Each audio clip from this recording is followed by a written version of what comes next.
नमस्कार किसान भाइयों।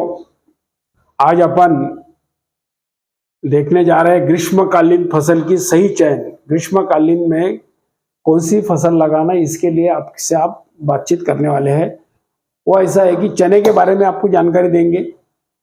कुछ किसान भाई पूछ रहे हैं कि अभी भी चना लगाना क्या, तो अब उससे बहुत देर हो गई है, चूंकि बहुत देर हो चुकी है।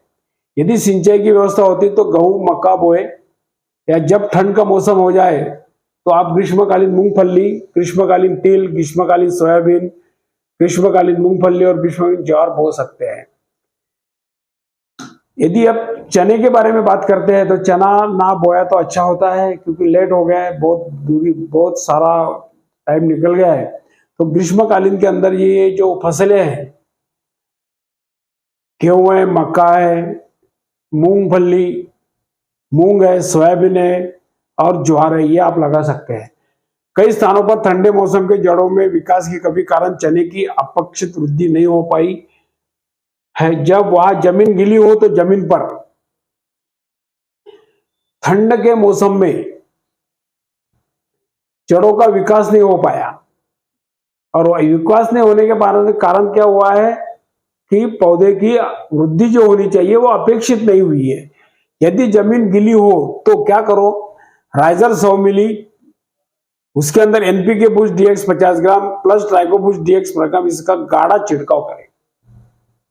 यदि आप ये वृद्धि नहीं हुई हो पाई है और वृद्धि के लिए आपको करना है तो राइजर 100 मिली, एनपीके बूस्ट डीएक्स 50 ग्राम और ट्राइको बूस्ट डीएक्स 50 ग्राम प्रति पंप से गाढ़ा छिड़काव करें तो आपको वृद्धि चने के अंदर मिल सकती है। चने के बारे में जान के, देर से बोई चने के फसलें कुछ स्थानों पर पौधों को उभरते हुए कटवर्म, नल्ली, इल्ली नष्ट कर रही है तो आर्मी वर्म की पत्तियां खा रहे हैं। ऐसे स्थानों पर गाढ़ा स्प्रे करना, छिड़काव जरूरी है। क्या हो गया है, कई कई जगह पे सोयाबीन के अंदर ही चना बुआई किया गया है। सोयाबीन के अंदर आपको कुछ इल्लियां मिल रही थी जिसमें कटवर्म था, बाद में स्पोडोप्टेरा नाम की प्रोडोनिया है वो थी, ये इल्लिया थी, तो ये चने के लिए तकलीफ दे रही है। तो इसके लिए आपको क्या इसके लिए आपको क्या लेना है, छिड़काव करना है, गहरा छिड़काव। ईमान 10 ग्राम, उसके अंदर अधिक में पांडासो पर 30 मिली का छिड़काव शाम के टाइम में करना है। यदि यह केवल कटवर्म है तो गेहूं की भूसी के अंदर सिर्फ, यदि बाकी इल्ली नहीं और कटवर्म है तो गेहूं के भूसी के अंदर में आप इसको मिला के फेंक दे तो भी कटवर्म आपका कंट्रोल हो सकता है। वर्तमान में चने की बुआई 2 चरणों में हो चुकी है, इसलिए कुछ चने के हाल ही में बोए जाने के बाद अंकुरित हो रहे हैं। इस साल में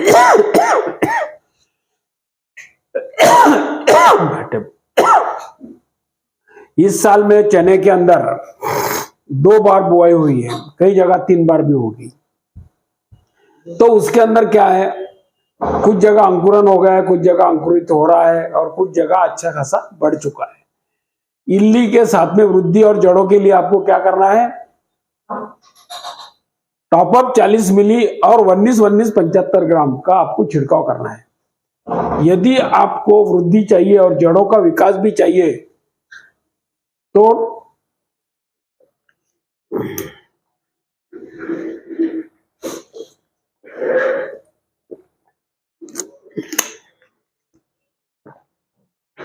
तो आपको टॉपअप 40 मिली, उसके अंदर 19 मिली 75 ग्राम पर पंप के लिए डाल सकते हैं।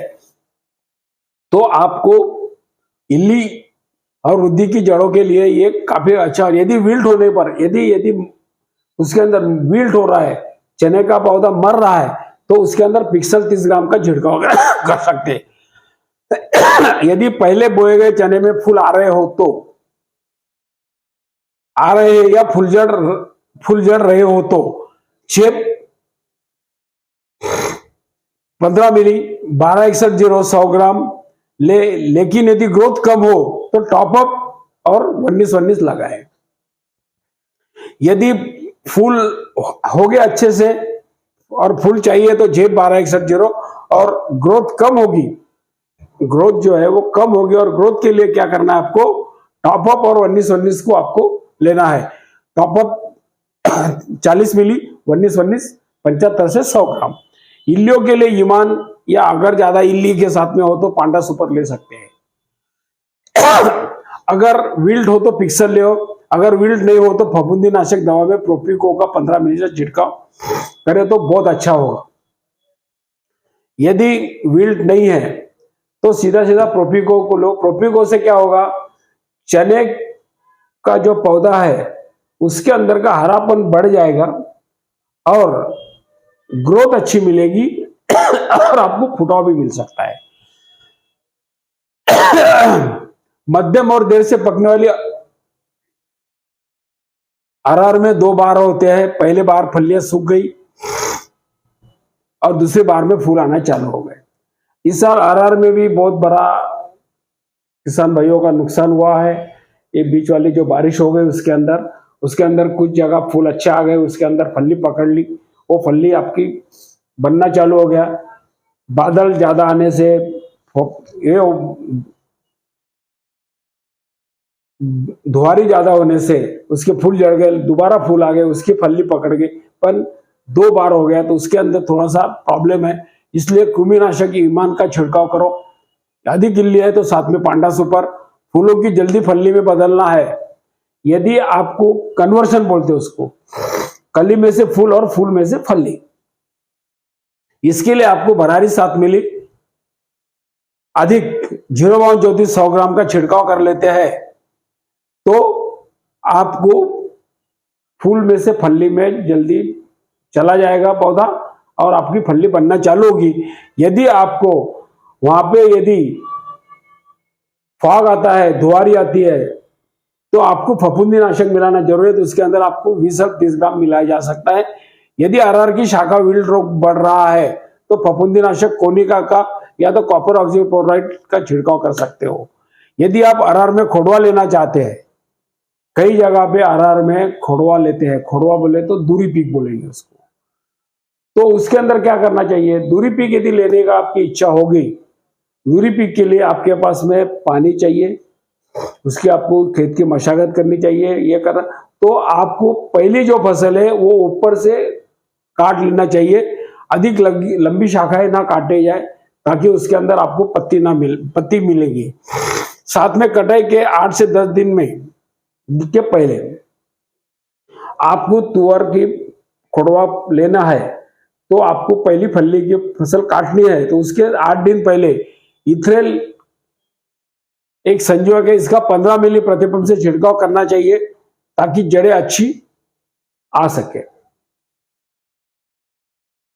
वैसा कपास के बारे में भी, जैसा मैंने तुअर के अरहर के बारे में बताया आपको, सेकंड क्रॉप खोड़वा बोलेंगे उसको या तो दूरी बोलेंगे। यदि ये लेना है तुअर में तो आपको ऊपर से काटना है। उसके बाद में काटने के पहले 8-10 दिन पहले इथ्रेल का छिड़काव करो ताकि जड़ें आपको अच्छी खासी बाहर आना मिलेगी। और कपास के बारे में भी यदि आप करना चाहते हैं तो कपास के बीजों पर मावा, हरा फफूंदा, सफेद मक्खी, इल्ली का प्रकोप दिखाई दे रहा है, उनमें नियंत्रण के लिए पांडा सुपर और अमेट 10 ग्राम का छिड़काव करो। यदि कपास के अंदर पहले बारे में है तो जो प्रॉब्लम होगा आपको, मावा भी है, फफूंदी है, सफेद मक्खी है, तो पांडा सुपर या अमेट 10 ग्राम का छिड़काव करो। इसके अलावा यदि कोई उर्वरक नहीं दिया गया है तो नैनो डीएपी 40 मिली और पत्तियों का आकार बढ़ाने के लिए जिब्रेलिक एसिड 2 ग्राम 100 लीटर पानी में का उपयोग करें और उसका छिड़काव करें। यहाँ पे जिब्रेलिक क्यों बढ़ा है, क्योंकि क्या होता है, जब आप कपास का सेकंड क्रॉप लेते हैं, खोड़वा या दूरी बोलेंगे उसको, तो उसकी पत्तियां जब तक उसको उर्वरक नहीं मिलेगा तो पत्तियां बढ़ेगी नहीं और उस टाइम उर्वरक देना थोड़ा सा कठिनाई की बात है। तो आप उर्वरक आप डीएपी, नैनो डीएपी आया या फवार स्प्रे में छिड़काव में ले सकते हैं। और आई हुई पत्ती यदि आपको जल्दी बड़ी करनी है, उसमें का क्लोरोफिल बढ़ाना है, तो आप जिब्रेलिक एसिड 2 ग्राम 100 लीटर पानी का उपयोग करें। यह जिब्रेलिक एसिड सीधा पानी में ना डालें क्योंकि जिब्रेलिक एसिड के साथ में एक सॉल्वेंट आता है उसको मिलाने के लिए, वो लीजिए। या तो प्योर अल्कोहल आता है, एसीटोन आता है, ना तो देशी दारू। इसके अंदर इसको पहले मिला लीजिए, बाद में 2 ग्राम वो 100 लीटर पानी में डाल दीजिए। नैनो डीएपी के 15 के 20 दिन के बाद नैनो यूरिया का छिड़काव करें। पहले आप नैनो डीएपी मारोगे, उसके 15-20 दिन के बाद नैनो यूरिया का छिड़काव करो। और यदि जिब्रेलिक एसिड तथा कृमिनाशक प्रयोग करना हो, यदि गरज होगी, उसकी जरूरत होगी तो ही ये करो, नहीं तो क्रॉप बराबर है तो इसकी करने की जरूरत नहीं, खर्चा नहीं करा तो चलेगा। दुबार कपास के तनाव में पानी देना चाहिए। पानी देने से पहले फूलों का रूपांतर जल्दी टिंडे में नहीं बदलेगा। दुबार कपास यदि लेना है तो गुलाबी सुंडी का नियंत्रण बहुत आवश्यक है। यदि आपको दुबार कपास लेनी है तो आपको खेत की निराई गुड़ाई करनी चाहिए, उसके बाद में उसको पानी देना चाहिए। पानी के साथ में यदि आप उर्वरक डाल सकते हैं तो अच्छा ही है, नहीं तो ऊपर बताया आपको नैनो डीएपी या नैनो यूरिया का स्प्रे करिए। और यदि उसको आगे के फूल पुड़िया आना, ये होना चाहिए तो, और वो अच्छे आना चाहिए तो जो गुलाबी सुंडी आई हुई है उसका नियंत्रण आपको पहले करेंगे तो ही आप दुबार पिक के बारे में सोचो। क्योंकि वो एक बार सुंडी आ गई और यदि वो टिंडे में घुस गई तो उसको बाहर निकालना बहुत मुश्किल है, वो अंदर के अंदर ही रहती है और अंदर के अंदर उसका पूरा जीवनकाल चलते रहता है। तो आपको वो लेना है तो वो टिंडे गुलाबी अली का सुंडी का नियंत्रण करना बहुत जरूरी है। गेहूं के बारे में, गेहूं के बारे में क्या है, गेहूं के बारे में जानकारी ऐसे है, अभी भी काश्तकार पूछ रहे हैं सर हम अभी गेहूं लगा सकते हैं क्या? हम सीधा बोलते कि गेहूं अभी लगाना नहीं है, क्योंकि गेहूं के ग्रोथ के लिए ठंड का मौसम बहुत जरूरी है। उसकी वृद्धि चाहिए, उसकी जो ओंबी गिरती रहती है उसके लिए भी ठंड चाहिए तो ही गेहूं अच्छा आ सकता है। पर यदि वो अभी कैसा हो गया है, अभी संक्रांत हो गई है, संक्रांत के बाद में ठंडी कम होती जाती है तो इसको ना बोए तो अच्छा है। और सबसे पहले जहां पे बोया गया है, जहां पे ठंड के पहले बोया गया है, वहां पे जल्दी उम्बी आ गई, उसको प्रीमैच्योर हो गया, उसमें क्या होगा, आपको उसका उत्पादन अच्छा नहीं मिलेगा। कुछ स्थानों पर गेहूं में पोंगा मर, इस साल ये अली कीट का प्रकोप इतना ज्यादा है, हर जगह पे है। कोई भी फसल में जाइए आपको कीट का प्रकोप बहुत ज्यादा है। तो गेहूं के अंदर पोंगे मर आना चालू हो गई। ऐसे स्थानों पर कीटनाशक रेस 15 मिली पर पंप लेके आपको क्या करना चाहिए, उसका जो छिड़काव है वो पोंगे में जाना चाहिए और शाम के टाइम में करते हैं तो इसका आपको रिजल्ट बहुत अच्छा मिल सकता है। जड़ों कप बढ़ाने के लिए साथ में यदि आपको गेहूं का फुटाव चाहिए ज्यादा तो टॉपअप और 19-19 भी ले सकते हैं। यूरिया की मात्रा को एक बार के बजाय 2 भागों में दीजिए। यूरिया क्या होता है, काश्तकार क्या बोलता है 30 दिन के बाद में एक ही बार यूरिया डाल देता है, वैसा मत करो। आधा एक बार डालो और आधा 15-20 दिन के बाद डालो, आपको अच्छी खासी फसल दिखना चालू हो जाएगी। खरपतवार का नाशक बोएगा 20 के 25 दिन के बाद करना चाहिए। मिट्टी में नमी चाहिए, नमी हो गई और 20 से 25 दिन के बाद का क्रॉप हो गया तो आप खरपतवार नाशक वापर सकते हैं। उसके अंदर कौन सा है तो ऑलग्रीप 8 ग्राम, उसके अंदर स्टिकर आता है, एक पुड़ी आती है स्टिकर की, इसको ये स्टिकर और इसको 10 लीटर पानी में इसका अच्छा सा घोल बना लीजिए और ये घोल बना के 10 पंप, एक पंप में 1 लीटर, ऐसा 10 पंप कम से कम आपको मारना चाहिए ताकि आपको खरपतवार का नाशक का रिजल्ट अच्छा मिल सकता है। यदि गेहूं में जिंक की कमी हो तो उर्वरक के साथ में, जिंक की कमी होने के बावजूद कम होना बोले तो क्या है, पीलापन आना है, कहीं पीला कहीं हरा, कहीं पीला कहीं हरा, ऐसा कम होता है तो उर्वरक के साथ में जिंक सल्फेट 5 से 10 किलोग्राम प्रति एकड़ डाल दीजिए। यदि जिंक सल्फेट नहीं करते हैं तो जिंक EDTA मिलता है जो पानी में घुलता है तो उसका हम 250-500 ग्राम प्रति एकड़ उसका आप प्रयोग कर सकते हैं। ग्रीष्मकालीन फसल की सही चयन, अभी ग्रीष्मकालीन में आपको जो फसलें लेना है, मैंने आपको इसमें बताया कि आप चने को ना बोए, ग्रीष्मकालीन फसल लेनी है तो आपको मक्का ले सकते हैं। साल भर मक्के का अवधि जो साल भर है 100 से 110 120 दिन तक आता है, पानी कम लगता है। सोयाबीन 20 दिसंबर से 10 जनवरी तक 100 दिन की अवधि है। बाद में ग्रीष्म ज्वारी 15 जनवरी से 30 जनवरी तक 100 दिन का अवधि है, परिपक्व। मूंगफली 15 जनवरी से 15 फरवरी, तिल 15 जनवरी से 28 फरवरी और मूंग 15 जनवरी से 20 फरवरी। कितने दिन में फसल बनती है ये दिया हुआ है और पानी कैसा लगता है। सबसे पानी कम किसको लगता है? तिल को लगता है। सबसे ज्यादा पानी फल्ली को लगता है और मूंग को ज्यादा पानी लगता है। इसमें से आप ग्रीष्मकालीन के लिए कोई भी एक फसल चुन सकते हैं, जिसमें आज के इसमें आप बात करोगे तो सोयाबीन को आप लगाना नहीं है अभी, क्योंकि उसका टाइम निकल गया है। बाकी मक्का है, ज्वार है, मूंगफली है, तिल है और मूंग है, ये फसल आप ले सकते हैं। मक्के की खेती, मक्के के अंदर कुछ जो उसकी किस्में है वो आपको बताया गया है यहाँ पे। इसमें है सिंजेंटा का 6240 प्लस, सिंजेंटा का 6668, एडवांटा का 756, हाईटेक का 5101 और 5105, कावेरी का 8322 और जेके 1। इसका जो हंगाम जो है, एक ग्रीष्मकालीन हंगाम में आप ये किस्म बो सकते हैं। इसका अवधि बताया गया है 120 दिन से 125 दिन जो सबका सरीका है, और उपज जो है वो भी 40 से 50 क्विंटल तक इसकी आ सकती है। मक्के की खेती में बुआई का समय साल भर है, आप मक्का कभी भी लगा सकते हैं। प्रति एकड़ बीज का प्रमाण 7 से 8 किलो होता है और बुआई का अंतर 60 से 30 सेंटीमीटर होता है। 60 सेंटीमीटर दो ओली जो अपनी ओल होती है उसका अंतर है, और 30 सेंटीमीटर दो पौधे का अंतर है। मक्के के लिए आपको उर्वरक का प्रबंधन क्या करना है? बुआई के साथ में 10-26-26 2 बैग जिंक सल्फेट 10 किलो और एनपीके बूस्ट डीएक्स 500 ग्राम। मक्के के अंदर आपको जिंक सल्फेट बहुत जरूरी है।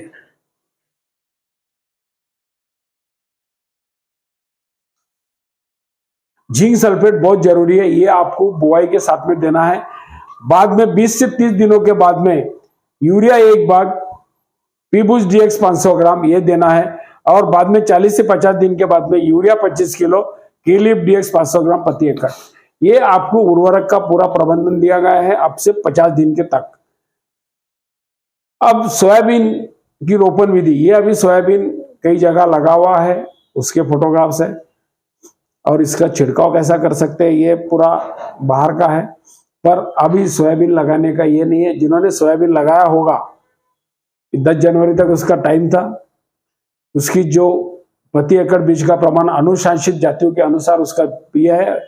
बुआई का अंतर यह है, बेसल डोज में सिंगल सुपर फास्फेट 3 बैग बुआई के पहले, या DAP 1 bag, potash 25 kilo 20-20-013 24-24-08 plus potash 25 kilo ये बुआई के साथ दे सकते हैं।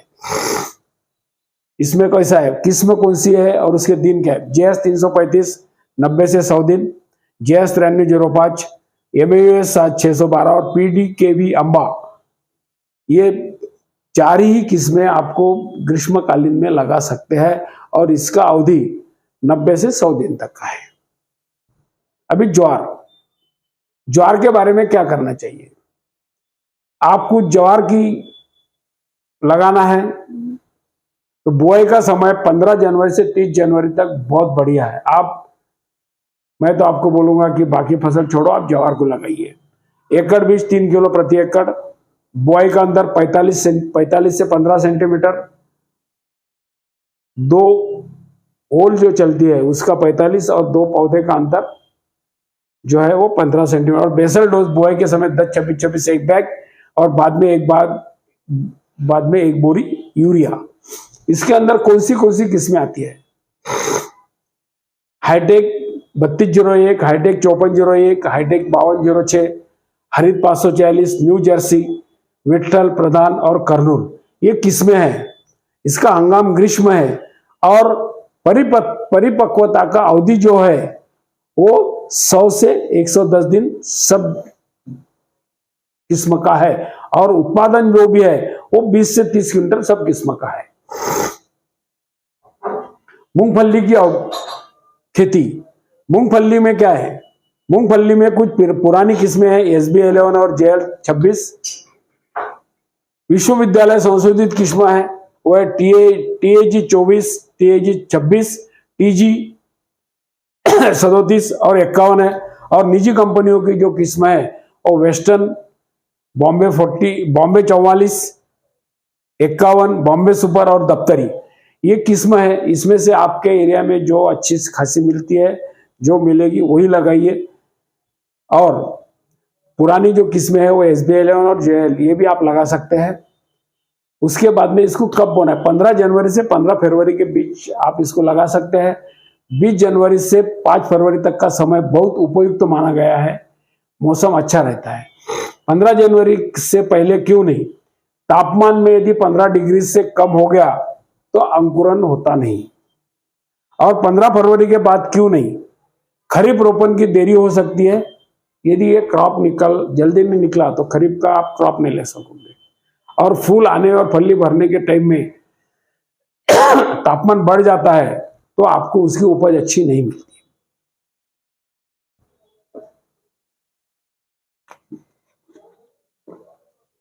तो इसको आपको बोने का समय जो है 15 जनवरी से 15 फरवरी तक, फरवरी के पहले ही बहुत अच्छा रहेगा, क्योंकि टेम्परेचर यदि बढ़ गया तो आपको उसकी उपज अच्छी नहीं मिलेगी। जुताई और बेसल खोला, मूंगफली को नाइट्रोजन उर्वरक की आवश्यकता नहीं होती है, क्योंकि उसकी जड़ों पे जो गांठिया होती है वो नाइट्रोजन को संभाल लेती है और नाइट्रोजन का काम वो करती है। फास्फोरस की आवश्यकता अधिक होती है। उसके लिए क्या करना चाहिए आपको, DAP 12-32-16 या तो 14-35-16 एक बैग, इनमें से एक कोई भी लीजिए, प्लस सिंगल सुपर फॉस्फेट की 2 बैग। यदि पहले उपलब्ध नहीं कराया गया हो तो, यदि आपने पहले डाला होगा सिंगल सुपर फॉस्फेट तो कोई हरकत नहीं है, नहीं किया गया होगा तो बोए के साथ में सिंगल सुपर फॉस्फेट 2 बैग और उसके अंदर पोटैश की 1 बैग ये चाहिए। रोपण की दूरी, ग्रीष्मकालीन मूंगफली को अधिमानतः लगाया जाना चाहिए, क्योंकि रोपण में प्रति एकड़ पेड़ों की संख्या अधिक होती है। रोपण करते समय पंक्तियों के बीच 30 सेंटीमीटर और पौधों के बीच की दूरी जो है वो 8 से 10 सेंटीमीटर चाहिए। बीजों को 2.5 से 3 सेंटीमीटर गहराई में रोपण करना चाहिए। यदि आप मूंगफली लगाते हैं तो बुआई से आप रोपण यदि करते हैं तो सबसे बढ़िया है, क्योंकि उसको सही ढंग से लगाया जा सकता है। रोपण के बाद 1.5 से 2 घंटे तक स्प्रिंकलर चलाइए, ताकि उसके ऊपर नमी रहेगी और अंकुरन के लिए उपयोगी। और बीज आपको 30 से 35 किलोग्राम प्रति एकड़ रखता है। ग्रीष्मकालीन तिल की खेती भी बहुत अच्छी होती है, और तिल की यदि उपज थोड़ी सी कम आती है, पर उसके मार्केट के यदि रेट देखते हैं तो तिल का आपको खेती में पैसा ज्यादा मिल सकता है। ग्रीष्मकालीन में बुआई का समय 15 जनवरी से 28 फरवरी तक। प्रति एकड़ बीज 1 से 1.5 किलो लगेगा, 1.5 किलो से 1.25 किलो लगेगा। बुआई का अंतर जो है 45 से 15 सेंटीमीटर। और खत जो देना है बेसल डोज बुआई के टाइम में, 1 बोरी 12-32-16 या 14-35-14, 1 माह के बाद आधा बोरी यूरिया। और इसमें जो किस्म दी गई हुई है, वेस्टर्न 11, दफ्तरी 22, इंडो 21, उनाड़ी AKT 101, PKV NT 11 और फुले 1। और इनका हंगाम जो है वो ग्रीष्म का है, और परिपक्वता की अवधि जो है थोड़ा गलत हो गया है। परिपक्वता की अवधि जो है वो 90 से 100 दिन है। और ये तिल की जो फसल जो है सफेद है, ये तिल जो है सफेद रंग का है, और उपज जो है सब किस्म की 5 से 6 क्विंटल तक आती है। मूंगफली ये भी अच्छा एक पीक है। बहुत सारे किसान भाई अपने मूंगफली, अपना मूंग की खेती करते हैं। तो मूंग की खेती करने के लिए आपको 20 फरवरी से 15 मार्च तक का अवधि लगता है। एकड़ में बीज का प्रमाण 5 से 8 किलो और बुआई का अंतर 30 से 10 सेंटीमीटर। और बेसल डोज के अंदर 20-20-013 या 24-24-08 की एक बैग लगा सकते हो। इसके अंदर किस्में जो है S8, वैभव, PKV green gold, western 50, Haldi Ghati, निर्मल 825 और गोल्ड, और हंगाम जो है ग्रीष्म है, और अवधि जो है सबका 65 से 70 दिन का है, और उपज जो है कम से कम 3 है और ज्यादा से ज्यादा 5 क्विंटल तक आ सकती है। उपज अच्छी लेना, ये आपकी जो काश्तकारी जो है, आप जो उसको खाद कब देते हो, उसका पानी देने का प्रबंधन कैसा कर सकते हैं, इसके लिए आपको ये उसके ऊपर आप इसकी उपज फिक्स है। फसलों के लिए भूमि की खेती कैसी चाहिए? बुआई के लिए आवश्यकता भूमि की जुताई खड़ी और क्षितिज रूप से करनी चाहिए। 15 दिन के बाद भूमि को पलवार कर देना चाहिए। एक बार आपने जब जुताई की 15 दिन के बाद उसको पलवार करो या पलटी करो। बुआई का उत्तर से दक्षिण की ओर करनी चाहिए, यह बहुत जरूरी है। ग्रीष्मकालीन फसलों के लिए बेड पर बुआई करनी चाहिए, वो सबसे अच्छा है। बेड पर यदि आप कोई भी ग्रीष्मकालीन फसल यदि आप बेड के ऊपर लेते हैं तो आपको निश्चित रूप से उपज अच्छी आ सकती है। उचित सिंचाई व्यवस्था की अच्छी उपज प्राप्त की जा सकती है। मैं जो पहले बताया आपको, बुआई से 15 दिन पहले पर्याप्त मात्रा उर्वरक देना चाहिए।